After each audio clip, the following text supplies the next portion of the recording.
Hello student, myself Jitendra Gundate. I am Associate Professor in Department of Chemistry, Shivaji Science College, Nagpur. Today we will discuss regarding NMR spectroscopy. Before that, we will see the introduction of spectroscopy. This is the matter or compound whose structure we have to identify. That compound may be naturally occurred or that may be synthesized in lab. Whether it has been synthesized correctly or not, for that we have to determine its structure. Spectroscopic techniques are used in order to determine the structure of a compound. Structure of a compound is not visual to us. So in spectroscopy, radiations are supplied toward the compound. Our compound will absorb the energy from the radiation. By absorbing the energy, some changes will occur inside the molecule. We have to observe, we have to analyze the changes, on which basis we will determine the structure of a compound. There are different spectroscopic techniques. Single technique cannot determine the structure. Every technique will give its limited information. So these are the types of spectroscopic technique and these are the principles involved in this technique, and these different limited information will be given by different technique. We will see them one by one. The compound which we have to identify, we will first pass in UV visible spectrophotometer, where we will supply the UV visible radiation. By absorbing the energy, there will be electronic transition between the different energy level. That may be the sigma to sigma star transition, that may be n to sigma star transition, or pi to pi star or n to pi star. These different transition require different energy. So depending on the energy absorbed, we can predict which transition have been occurred. Suppose pi to pi star transition have been occurred. As there is a pi to pi star transition, it means in our compound there must be a presence of pi bond, that is the unsaturation. If there is the unsaturation, whether it is conjugated or not, we can predict. So UV visible is a electronic transition spectroscopy, and mainly it will detect the unsaturation and conjugation in given compound. This limited information will be given by UV visible spectroscopy. Now the same compound we will pass in IR instrument, where we will supply the IR radiation. By absorbing the energy, there will be vibrational transition inside the molecule. Different compound may have different functional group, like OH, NH2, carbonyl. Some bonds are stronger than the others. Those which are stronger, they will vibrate faster than the other. Those which have more vibrational frequency, they will absorb high frequency radiation. Those which have less vibrational frequency, they will absorb less frequency radiation. So depending on energy or frequency absorbed, we can predict which functional group is present in our compound. By absorbing the energy, there will be vibrational transition inside the molecule. So IR is a vibrational transition spectroscopy, and it will detect which functional group is present in our compound, whether OH, NH2, COH or NO2. So IR will give this limited information about the compound. Now the same compound we will pass in NMR instrument, where we will supply the radio waves. NMR mainly detect the environment of hydrogen. This is the nucleus of hydrogen. By absorbing the radiation, there will be a transition of nucleus between different energy level. That is, the nuclear transition will occur. Different environmental hydrogen require different energy for the transition. So NMR mainly detect the environment of hydrogen. Environment of hydrogen means how many hydrogens are present and in which environment they are. NMR also detect the environment of C13. Those atoms can be detected in NMR which have mass number to be odd. If NMR is used in order to detect the environment of hydrogen, then that is called as PMR. Now, we have collected some information given by UV, IR and NMR. On the basis of this information, we will propose the structure of unknown compound.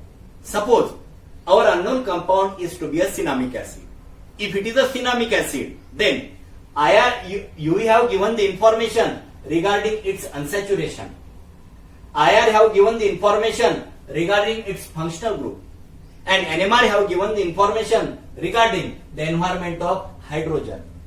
Now, this is the proposed structure, that is a cinnamic acid. Now we have to confirm the structure of a compound. Structure of a compound is confirmed by mass spectroscopy.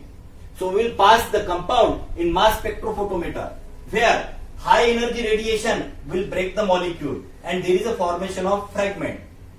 The masses of the fragment will display on the mass spectrophotometer. Now we have to compare and match these masses of fragment with masses of fragment of proposed structure. If they matches, then we can say that the structure of compound have been confirmed. So spectroscopy are the instrumental technique that we have to perform in order to determine the structure of a compound. Today we will see the nuclear magnetic resonance spectroscopy, that is the NMR. Nuclear magnetic resonance spectroscopy, that is NMR. NMR was discovered by scientists E.M. Purcell and Felix Bloch. For their great contribution, they got the Nobel Prize in 1952. NMR is used to detect the environment of hydrogen. This is our unknown compound which we have to identify. If we pass the unknown compound in NMR instrument, NMR will provide us a graph. It is also called as spectra. It contains signal of hydrogen of our unknown compound. We have to interpret the spectra and we have to collect the information regarding the environment of hydrogen, so that then we can determine the structure of a compound. But before that, we will see why we are getting such type of signal, how the signals are obtained. Means we will see the principle of NMR spectroscopy. NMR detect the environment of those atoms which have mass number to be odd. As they have odd mass number, their nuclear spin quantum number is a half integer. Hence they are NMR active and their environment can be detected. If NMR is used to detect the environment of hydrogen, then that NMR is called as PMR, that is the proton magnetic resonance spectroscopy. NMR is used to detect the environment of hydrogen. Suppose this is the nucleus of hydrogen. Due to proton, nucleus is positively charged. As it is a charged body, it is in a motion, and motion of a charged body will create magnetic field. So nucleus of hydrogen creates small magnetic field, hence they are called tiny bar magnet. In absence of external magnetic field, nucleus have only one motion around its own axis. If we apply the external magnetic field, now nucleus will have another motion. Motion around its own axis is retained, but due to magnetic field, nucleus will tilt and it will precess around the direction of external magnetic field.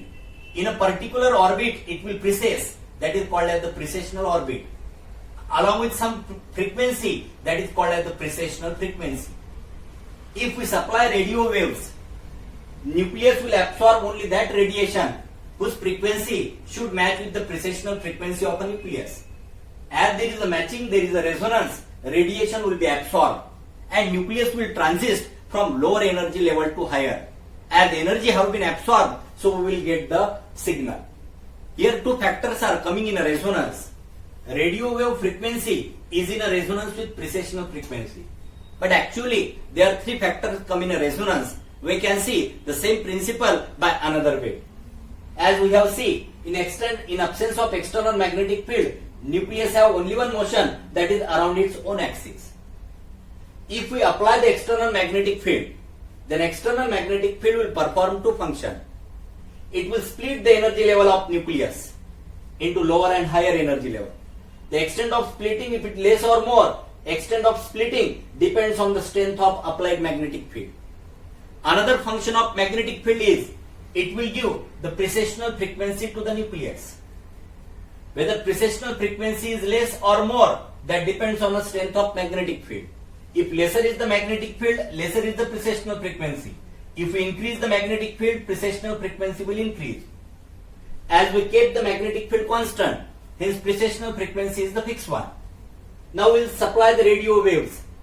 That radiation will be absorbed, whose frequency should match with the precessional frequency of a nucleus, and that should have the exact energy to transit the nucleus from lower energy level to higher.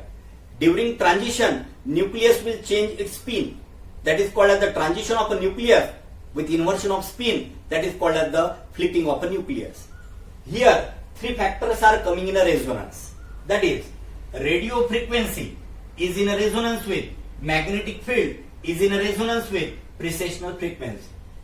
Though three factors come in a resonance, but the name NMR is given on the basis of these two factors, where nuclear precessional frequency is a resonance with applied magnetic field, that is called nuclear magnetic resonance spectroscopy. During experiment, we can perform in two ways. We can keep the magnetic field constant, means we will keep the precessional frequency to be a fix. We will change the radio frequency one by one. Another way we can perform the experiment. We can keep the radio frequency constant and we will change the magnetic field, means different precessional frequency will be obtained, and we require that precessional frequency that should match with the radio frequency. Once the absorption is there, we will get the signal. As a different environmental hydrogen will have a different precessional frequency, hence they will absorb different frequency radiation and they will give the signal at different position. We will interpret the graph. We will collect the information regarding the environment of hydrogen to decide the structure of a compound. NMR is used to determine the structure of a compound. But NMR cannot detect all the atoms in a molecule. Those atoms which have an odd mass number, whatever may be the atomic number, as they have an odd mass number, their nuclear spin quantum number, that is I value, is half integer. Such nuclei, such atom gives response in NMR spectroscopy.